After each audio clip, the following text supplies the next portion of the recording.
지난주에는 사울의 불순종의 결과에 대해서 알아보았습니다. 사울의 불순종의 결과가 무엇이었어요?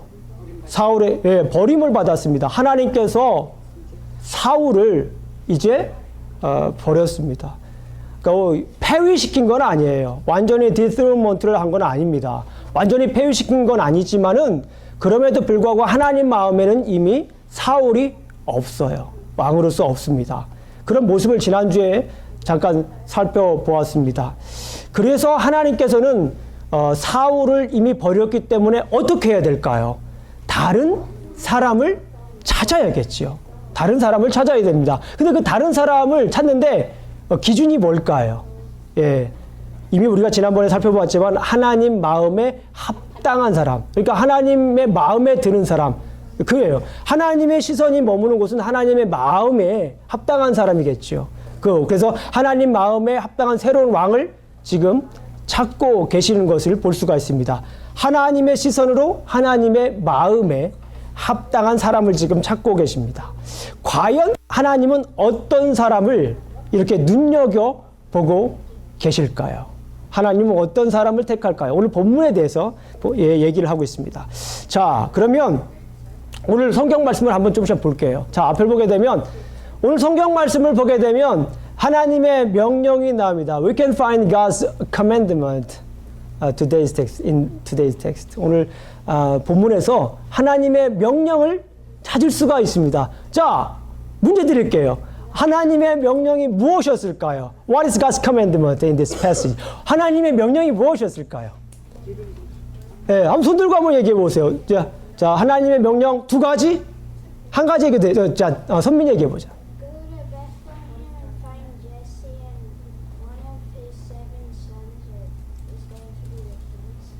박수 한번 보세요. 박수. 예.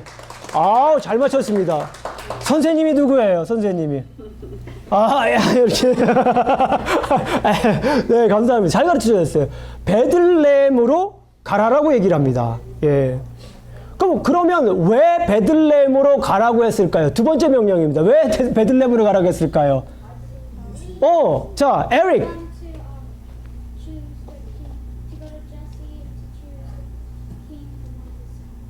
박수 한번 보내세요. 맞았습니다. 예. 왕을 택하라고 얘기를 했잖아. 왕을 택하라고 얘기했는데 사실 기름을 부어서 왕을 택하라고 얘기했습니다. 그러니까 베들레헴으로 가라고 한 이유가 뭐냐? 베들레헴으로 가라. 거기 가서 뭐 하라고 하는 거예요? 기름을 부어라. 왕을 택할 사람에게 기름을 부어라 라고 이렇게 말을 하고 있습니다. 왜 기름을 부으라고 했어요? 아까 말씀드렸지만 이제 하나님께서는 사울을 버렸기 때문에 그래요. 그래서 다음 하나님 마음에 합한 왕을 택할 계획을 가지고 계시기 때문에 그렇습니다. 그런데 중요한 것이 있어요. 하나님께서 왕을 택하라 그렇게 얘기를 했어요. 그런데 오늘 성경 말씀을 보게 되면 16장 1절 말씀에 보게 되면 맨 마지막에 보게 되면 이는 내가 그의 아들 중에서 한 왕을 보았느니라 하시니라 이렇게 말씀을 하는데요. 우리나라 성경에는 이렇게 한 왕을 보았다라고 하는데 영어 성경, 특별히 영어 성경이나 또 제가 히브리 원문도 제가 한번 봤습니다. 그런데 거기에는 뭐라고 나와 있냐면 그냥 왕이 아니라 누구를 위한 왕이라고 나왔을까요? 나를 위한 왕. 나를 위한 왕. 거기 나가 누구입니까? 하나님을 위한 왕을 택하라. 나를 위한 왕을 택하라. 라고 얘기를 하는 거예요. 그러니까 여기에서 우리가 이런 생각을 할 수 있습니다. 첫 번째 왕이 누구였죠? 이전의 왕이 누구였죠? 사울이었습니다. 그러니까 사울은 누구를 위한 왕이었다라고 볼 수 있습니까? 사람을 위한, 백성을 위한 왕이었다라고도 우리가 여기서 생각을 할 수가 있는 거예요.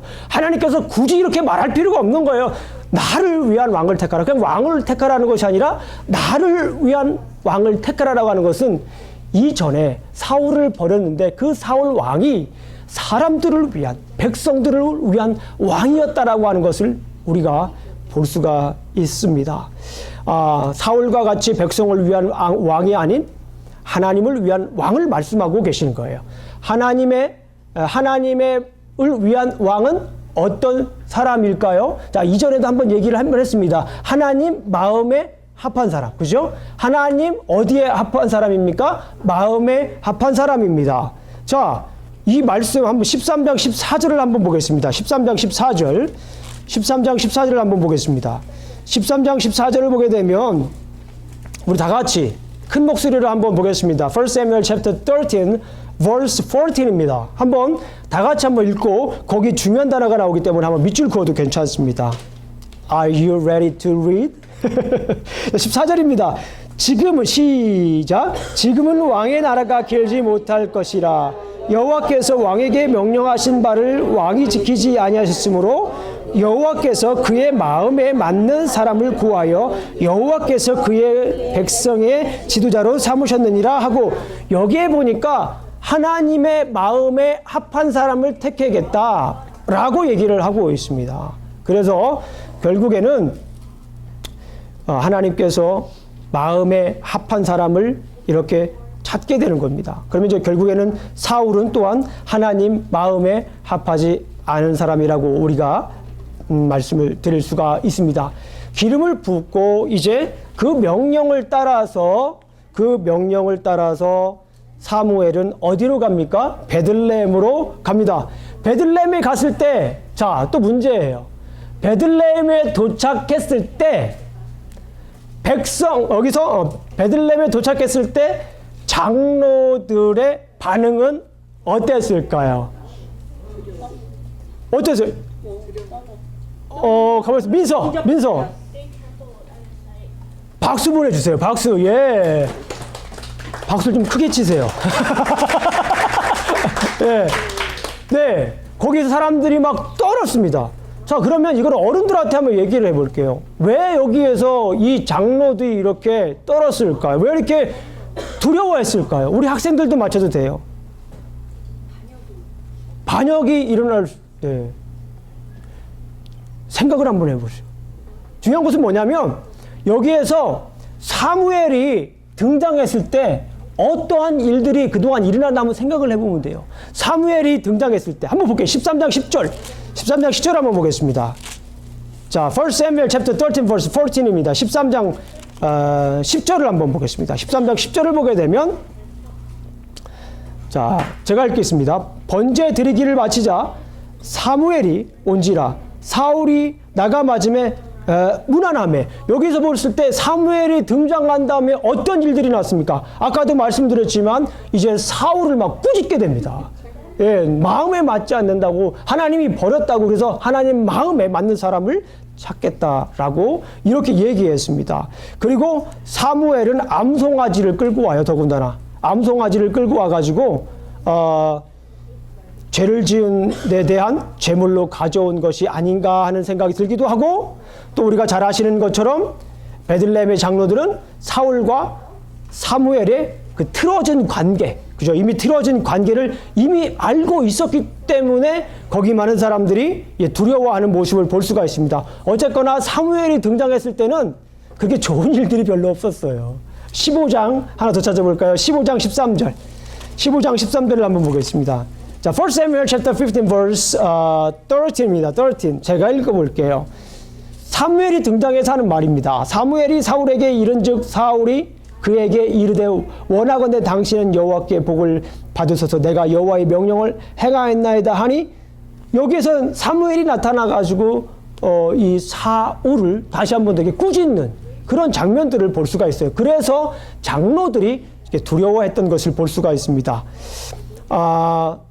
그래서 결국에는 이 사무엘을 영접하면서 이 장로들이 떨면서 하는 얘기가 있습니다. 평강을 위하여 오셨나이까? 그죠?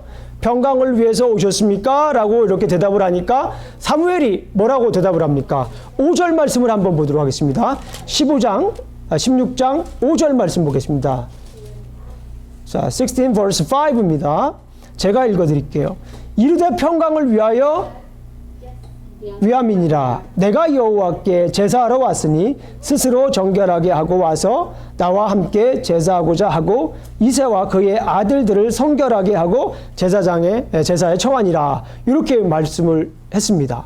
결국에는 평안을 위해서 왔고 제사를 이렇게 드립니다. 드리면서 이렇게 이새의 아들들이 왔을 때 하나하나 보고 거기에서 어떻게 합니까? 하나님께서 기름을 부어라 나를 위한 왕으로 기름을 부어라 라고 하면 그때 기름을 부으려고 이렇게 준비를 하고 있었습니다. 그럴 때 우리는 여기에서 사무엘의 시선을 발견할 수가 있습니다. 사무엘의 시선. 자, 사무엘의 시선이 어떤지 한번 보도록 하겠습니다. 사무엘의 시선 6절을 한번 보겠습니다. 6절 다 같이 큰 목소리로 사무엘의 시선입니다. 6절 시작. 그들이 오매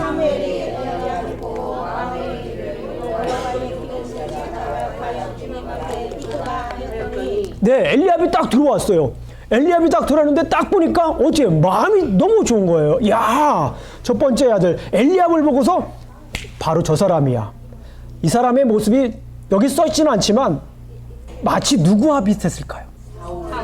맞았어요. 마치 사울과 이렇게 비슷한 사람이 들어오니까 첫 번째 왕도 이렇게 김영준 목사처럼 이렇게 준수하고 우리 지휘자님처럼 우리 쌤처럼 우리 그다음에 형기처럼 이렇게 멋있는 또 누구 없나요 남자? 우리 그 집사님 계시고요. 집사님 노리강 집사님처럼 멋있는 남자가 딱 들어오니까 바로 그 사람이다라는 거예요. 바로 그 사람에게 내가 안수를 줘야겠다 생각을 하는데 하나님께서 no 왜 그러는 거야. 기다려 그 사람 아니라는 거예요. 이게 잠깐 멈칫했을 것 같아요. 그러면서 하나님께서 이 사무엘에게 들려주시는 말씀이 있어요. 그 말씀이 7절에 있습니다. 다 같이 한번 보겠습니다. 7절 다 같이 읽습니다. 시작. 여호와께서 사무엘에게 이르시되 그의 용모와 키를 보지 말라. 내가 이미 그를 버렸노라. 내가 보는 것은 사람과 같지 아니하니 사람은 외모를 보거니와 나 여호와는 중심을 보느니라 하시더라. 네, 여기에서 우리가 하나님의 마음을 읽을 수가 있어요. 여기에서 정말 하나님의 시선이 머무는 곳을 우리가 볼 수가 있습니다. 우리 아침에 성경 공부를 했어요. 성경 공부를 했는데요. 그 성경 공부 사무엘 전체에 나와 있는 중요한 인물들 사무엘 나와 있죠. 그 다음에 누가 나옵니까? 사울이 나오죠. 그 다음에 다윗이 나옵니다. 사무엘이 처음 나왔을 때의 모습, 사울이 처음 나왔을 때의 모습, 그리고 다윗이 성경에 처음 나왔을 때의 그런 모습은 매우 중요합니다. 자, 첫 번째 사울이 등장했을 때의 모습은 어땠어요? 외모가 출중한 것을 성경은 강조하고 있습니다. 키가 크고 준수했다라고 하는 것을 강조하고 있어요. 그런데 오늘 이 다윗, 하나님의 마음에 정말 합한 왕이라고 일컬음받는 이 다윗이 오늘 본문에 나타났을 때에 하나님은 그의 외모를 먼저 본 것이 아니라 하나님은 그의 어디를 보았습니까? 마음을 보고요. 역시 사무엘은 계속해서 사람의 외모를 봅니다. 왜냐하면 하나님께서 아까도 말씀드렸지만 사울을 택할 때 외모가 너무 좋았어요. 외모가. 그런데 이것은 사람들의 시선이고 당시 백성들의 시선이고 사무엘의 시선이었습니다. 그런데 정말 중요한 것은 하나님의 시선이었어요. 근데 그 하나님의 시선은 어디였습니까? 사람들의 마음. 손을 좀 쥐고 있어요. 벌써 막 문제를 낼까 벌써 막 사람들의 마음을 보는 거예요. 자, 사람들은 우리의 외모를 봅니다. 그런데 하나님께서는 우리의 외모를 보는 것이 아니라 우리의 어디를 보는 겁니까? 마음을 보게 되는 겁니다. 그래서 결국에는 엘리압도 아니고 아비나답도 아니고 삼마도 아니고 나머지 아들들을 다 택하지 않습니다. 누구도 없어요. 그러니까 한 명 더 있습니다. 얼른 데리고 오세요. 내가 그 사람을 보겠습니다. 그 사람이 오기까지는 내가 제사를 드리지 않겠습니다. 그 사람이 왔어요. 그 꼬맹이가 왔습니다. 다윗이 왔습니다. 다윗이 왔을 때 어떻게 해야 합니까? 바로 그가 내가 원하는 사람이다 라고 했으니까 결국에는 뭐예요? 그가 내 마음에 합한 무엇을 가지고 있다라는 거예요? 마음을 가지고 있다라는 거예요. 하나님 마음에 합한 사람을 찾고 있어요. 그런데 다윗을 보니까 그 다윗의 마음이 하나님 마음에 딱 들어맞는 거예요. 하나님 마음에 외모. 그러니까 보세요. 외모가 이렇게 마음에 딱 들으시니까 이렇게 마음이 딱 맞으시니까 12절을 한번 보세요. 12절 말씀을 한번 보겠습니다. 시작. 이에 사람을 보내어 그를 데려오매 그의 빛이 붉고 눈이 빼어나고 얼굴이 아름답더라. 여호와께서 이르시되 이가 그니 일어나 기름을 부으라 하시는지라. 보세요. 하나님 마음에 맞는 사람은 외모도 어떻게 보일까요? 아름답게 보이는 거예요. 우리가 볼 때는 이렇게 막 연애하는 사람들 있잖아요. 우리가 볼 때는 그렇게 잘 안 어울리는 것 같은 사람들 종종 있어요. 그런데 그 둘은 그냥 서로 좋아가지고 막 그렇게 사랑을 하고 찌릿찌릿하고 그러는 이유가 있는 거예요. 뭘까요? 마음이 맞으니까. 마음이 맞으니까 얼굴 조금 이상한 거는 남들이 볼 때 이상한 거는 전혀 문제가 되질 않는 거예요. 예. 마음이 맞으면. 하나님도 마찬가지입니다. 하나님 마음에 맞으니까 다윗이 어떤 사람인지 제가 잘 모르겠어요. 그런데 여기에는 정말 다윗이 그렇게 멋있고 용모가 붉고 그렇다라고도 할 수 있지만 하나님이 보실 때 마음에 그렇게 맞는 거예요. 이뻐, 우리말로 그런 말 있잖아요. 이뻐 죽겠다. 이뻐 죽겠어요. 그러니까 애가 이렇게 있으면 정말 이쁘잖아요. 귀엽잖아요. 그럼 정말 마음이 정말 그 아이를 보게 되면 이쁘게 보이잖아요. 그런 거와 똑같은 현상입니다. 중요한 건 뭐예요? 하나님께서는 사람의 외모를 보는 것이 아니라 사람의 마음을 본다. 사람의 중심을 본다라고 볼 수 있어요. 그러니까 자, 하나님의 시선은 어디에 머물까요? 우리의 마음에. 자, 따라해 보세요. 하나님의 시선은 내 마음에 머무신다. 이렇게 마음 한번 대세요. 하나님의 시선은 내 마음에 머문다. 하나님의 시선은 내 마음에 머무는 것을 우리가 볼 수 있습니다. 자, 오늘 내용을 요약합니다. 사무엘은 사람의 외모로 하나님의 종을 선택하려 했지만 하나님은 당신의 마음에 합한 마음을 가지고 있는 다윗을 택하여 기름 붓게 하셨다라고 이렇게 요약을 할 수가 있습니다. 자, 여러분들 하나님께서 얼마나 이 마음을 중요하게 생각하는지 여러분들 성경을 통해서 아실 수 있습니다. 자, 잠언서 4장 23절을 한번 보실게요. 잠언서 3장 24절 앞에 한번 보세요. 앞에 스크린을 보면 잠언서 4장 23절을 볼 수가 있습니다. 자, 여러분들 저와 함께 큰 목소리로 옆에 써놓으세요. 잠언서 4장 23절 써놓고 댁에 가셔서 찾아보시고 한번 읽어보세요. 오늘은 성경은 여기서 함께 저와 읽겠습니다. 시작. 모든 지킬 만한 것 중에 더욱 내 마음을 지키라. 생명의 근원이 이에서 남이니라. 어때요? 생명의 근원이 어디에서 나온다 얘기를 하고 있습니까? 마음에서 나온다라고 하는 거예요. 그래서 우리는 생명의 근원인 마음을 지키는 것이 우리의 길입니다. 사무엘서에서 우리가 길을 찾고 있잖아요. 그런데 정말 중요한 것은 뭐냐면 생명의 근원인 마음을 지키는 것이 우리가 걸어야 할 길입니다. 왜냐하면 하나님의 시선이 머무는 곳이 어디입니까? 우리의 마음이에요. 근데 그 마음은 왜 하나님께서 우리 마음에 시선이 이렇게 머무를까요? 왜입니까? 여기에 생명이 있기 때문에 그래요. 자, 어디에 생명이 있다고요? 우리의 마음에 생명이 있기 때문에 그렇습니다. 우리 인생 중에서 가장 중요한 것이 이 마음에서 나오기 때문입니다. 무엇입니까? 생명이 이곳에서 나오기 때문에 그렇습니다. 우리에게 생명보다 더 중요한 것은 없습니다. 생명이 없어지면 다른 것들은 있으나 마나한 것이 되기 때문입니다. 그리고 중요한 것은 우리의 몸은 이 생명의 근원인 마음을 어떻게 하기 때문입니까? 따라가기 때문에 그런 거예요. 우리의 몸은 우리가 이렇게 집중하고 있는 이 몸은 이 마음 가는 대로 따라가기 때문에 그런 것입니다. 자, 그래서 우리가 해야 될 것이 있습니다. 마음을 가꾸는 정원사가 되자. 따라해 보세요. 마음을 가꾸는 정원사가 되자. 오늘 여러분들에게 드린 말씀이에요. 앞으로 하나님께서 이 다윗의 마음을 보셨다고 그랬잖아요. 다윗의 마음을 보셨는데 그 마음이 어떤 마음이냐는 다다음 주부터 나갑니다. 이 뒤로 쭉 나와 있어요. 그 마음이 어떤 마음인가는 구체적으로 다윗의 일생을 통해서 쭉 보여줍니다. 그런데 오늘 성경 16장에서는 단지 마음이 중요하다는 것을 강조하고 있어요. 그 점을 말씀드리겠습니다. 그래서 저는 오늘 마음을 가꾸는 여러분들이 정원사가 됐으면 좋겠어요. 어디를 가꾸는요? 마음을 좀 가꾸는 정원사가 됐으면 좋겠습니다. 사람들은 일단 보이는 외모를 가꿉니다. 이게 나쁘다는 얘기가 아닙니다. 외모를 가꾸기 위해 수많은 액수의 돈을 투자합니다. 그죠? 예, 저도 그렇고 모든 사람들이 부인할 수가 없는 거예요. 그리고 어떤 사람들은 경력도, 학력도 굉장히 중요하게 생각을 해요. 예. 지난 일주일 동안 우리 카톡을 달궜던 가방끈 이야기도 여기에 해당되는 얘기입니다. 저도 오늘은 가방끈을 딴 때보다 길게 하고 왔어요. 한번 확인 한번. 질질 끌고 가세요. 네. 그런데 중요한 것은 그게 중요한 것이 아니라고 하는 거예요. 예, 그게 중요한 것이 아닙니다. 좀 전에 말씀드린 것은요, 세월이 지나면 오히려 그 중요성이 점점 떨어집니다. 외모도 점점 늙어지고요, 키도 줄어든다고 하죠. 예. 사람들이 신장을 보기도 하지만 키도 줄어들고요, 얼굴도 팽팽하는 걸 좋아하지만 결국에는 어쩔 수 없이 얼음도 주름살이 이렇게 생길 수밖에 없습니다. 여러분들 젊었을 때 열심히 돈을 모아서 나는 이 정도면 됐겠다 싶은데 그게 그렇습니까, 세상이? 그렇지 않잖아요. 어떻게 이 경제적인 것도 장담을 우리가 할 수가 없습니다. 예.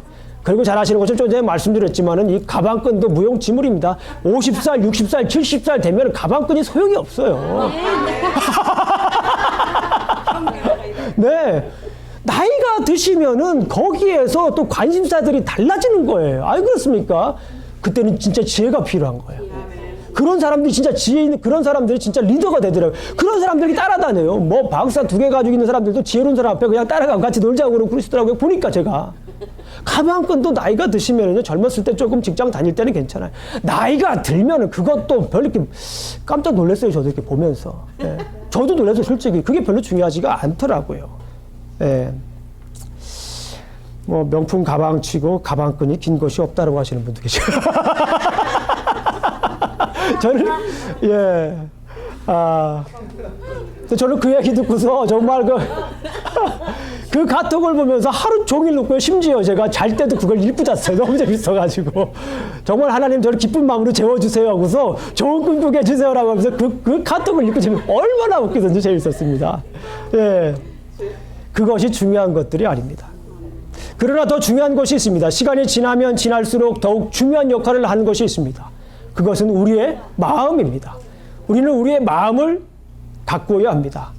사람들의 눈에는 보이진 않지만 우리는 계속해서 우리의 마음을 가꾸어야 됩니다. 여기에서 생명이 나오기 때문에 그래요. 여기에서 생명이 나오고 또 중요한 것은 뭐냐면 하나님의 시선. 사람들은 우리의 외모를 자꾸 봐요. 외모를 보지만 그거는 사람들이 보는 거고요. 하나님이 보실 때에는 우리의 보는 거, 이 마음을 보시는 거예요. 아, 그 마음이 어떤가. 그래서 이 마음을, 하나님의 시선이 머무는 이 마음을 여러분들이 잘 가꾸시길, 그런 정원사가 되시길 간절히 주님의 이름으로 축원합니다.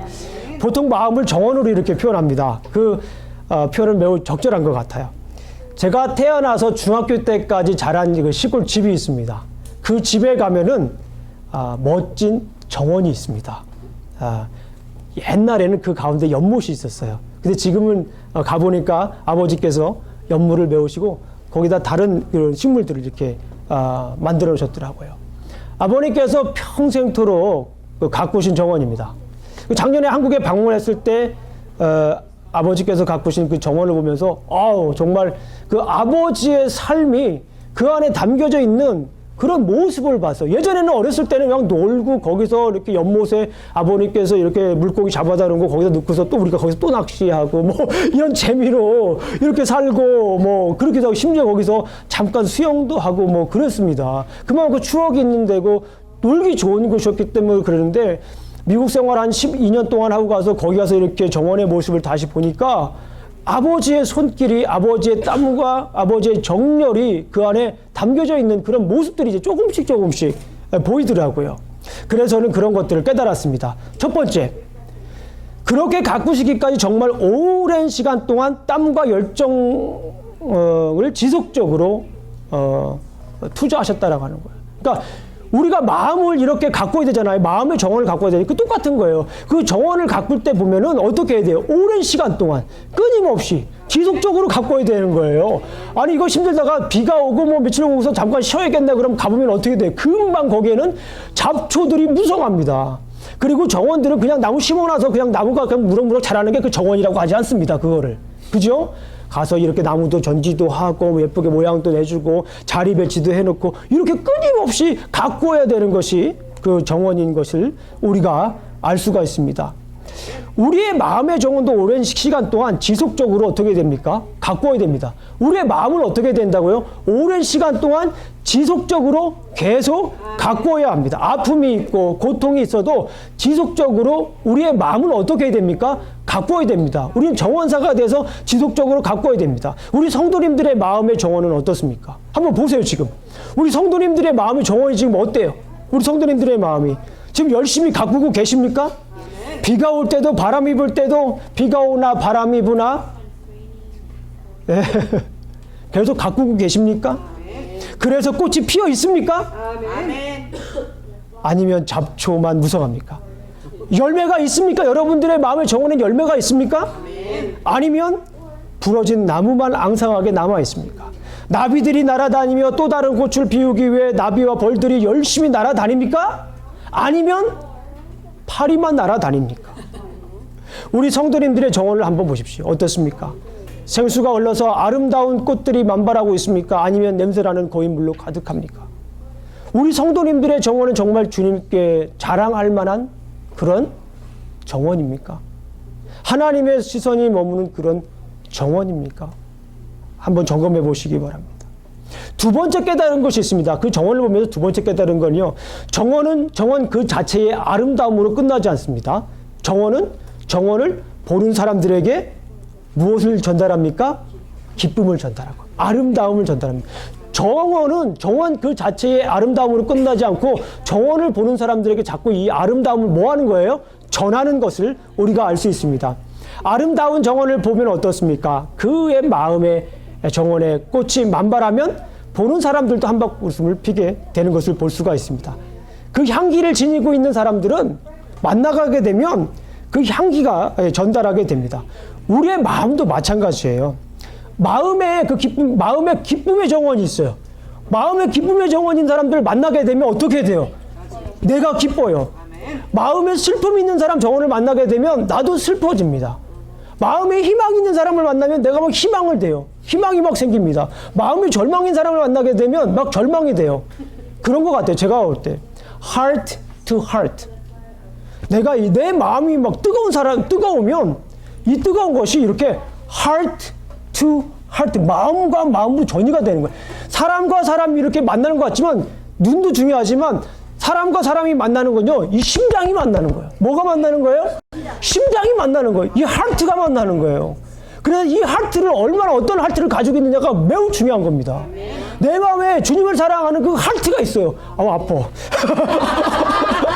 그 하트가 있으면 그 하트는 이렇게 만나는 거예요. 이렇게. 그럼 그거 못하셨어요? 그런데 이 마음에 막 풀이 죽어 있어요. 디프레스 돼 있어요. 우울증 걸린 사람들이 있어요. 그러면 저도 막 디프레스 되고 힘들어요. 그런 분 상담하면요. 저 자야 돼요. 집에 가면. 힘들어요. 정말요. 정말 힘들어요. 그런데 기쁨이 있어요. 막 예수 그리스도에는 막 열정이 있고 비전이 있고 그런 분들 만나면 밤새도록 이러고 듣고 싶은 거예요. 저도요. 진짜 저도 그래요. 그게 뭡니까? heart to heart. 마음의 정원은요. 보는 사람에게 그런 전달 능력이 있습니다. 그런데 어떤 사람들이 아까 좀 전에 말씀드렸지만 반대로 heart to heart가 잘못돼서 heart to heart가 되는 경우가 있어요. 상처가 있는 사람을 만나게 되면 자꾸 그 상처 때문에 힘든 거예요. 물론 그 상처를 극복해야 되지만 정말 중요한 겁니다. 여러분들이 지금 heart to heart 하고 있습니까? 아니면 heart to heart 하고 있습니까? 이거 굉장히 중요한 포인트예요. 여러분들이 이 heart를 잘 가꾸셔야 되는 거예요. 그리스도 안에서. 하나님이 그거를 보시는 거예요. 그리고 그 정원에 하나님의 시선이 이렇게 알겠습니다. 다른 분도 보려고 했어요. 네, 지금. 우리 박정수 권사님이 그러잖아요. 우리 목사님은 로봇 갖다서 다 본다고 이렇게 설교하면서. 김영중 로봇설이 있어요. 그래서. 김영중 목사 로봇설. 예. 우리가 이 마음을 잘 가꾸면 이 마음을 통해서 사람들에게 예수 그리스도의 그 마음이 전이가 되는 거예요. 예.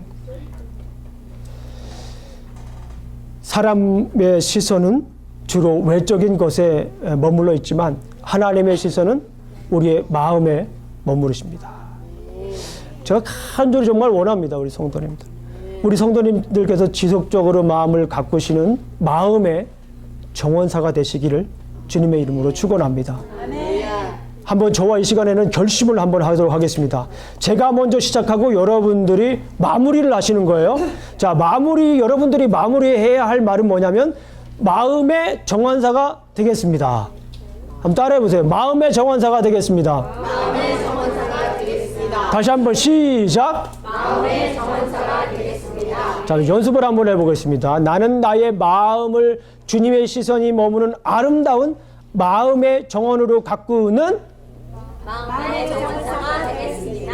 어우, 잘하셨어요. 이게 좀 쉽지는 않아요, 사실은. 자, 마음의 정원사가 되겠습니다. 자, 앞에 걸 제가 좀 길게 해서 좀 혼돈스럽기도 하신 분이 있지만 다시 한 번 더 연습을 하고 또 한 번 해보겠습니다. 마음의 정원사가 되겠습니다. 시작. 마음의 정원사가 되겠습니다. 나는 나의 마음을 주님의 시선이 머무는 아름다운 마음의 정원으로 가꾸는 마음의 정원사가 되겠습니다. 감사합니다. 나는 나를 만나는 사람들에게 기쁨을 전하는 마음의 정원사가 되겠습니다. 나는 나를 만나는 다른 사람들에게 희망을 전하는 마음의 정원사가 되겠습니다. 나는 나를 만나는 다른 사람들에게 생명을 전하는 마음의 정원사가 되겠습니다. 나는 나를 만나는 사람들에게 예수 그리스도의 심장을 증거하는 마음의 정원사가 되겠습니다. 아멘. 나는 주님의 시선을 사로잡는 마음의 정원사가 되겠습니다. 다시 한번 하겠어요. 이거 마음에 잡네. 나는 주님의 시선을 사로잡는 마음의 정원사가 감사합니다. 되겠습니다. 마지막이에요. 나는 하나님의 마음에 합한 마음의 정원사가 되겠습니다. 나는 하나님의 마음에 합한 마음의 정원사가 되겠습니다. 기도하시겠습니다. 하나님 감사합니다. 오늘도 이렇게 우리가 함께 말씀을 나누었습니다. 당신의 시선이 머무는 것, 그것은 우리의 외모가 아니라 우리의 마음이라고 하는 것을 알았습니다. 우리 마음을 잘 가꾸기를 원합니다. 당신의 마음에 합한 마음으로 우리가 가꾸기를 원합니다. 그런 마음의 정원사가 되기를 원합니다. 주님 도와주시옵소서. 예수님 이름으로 기도합니다. 아멘.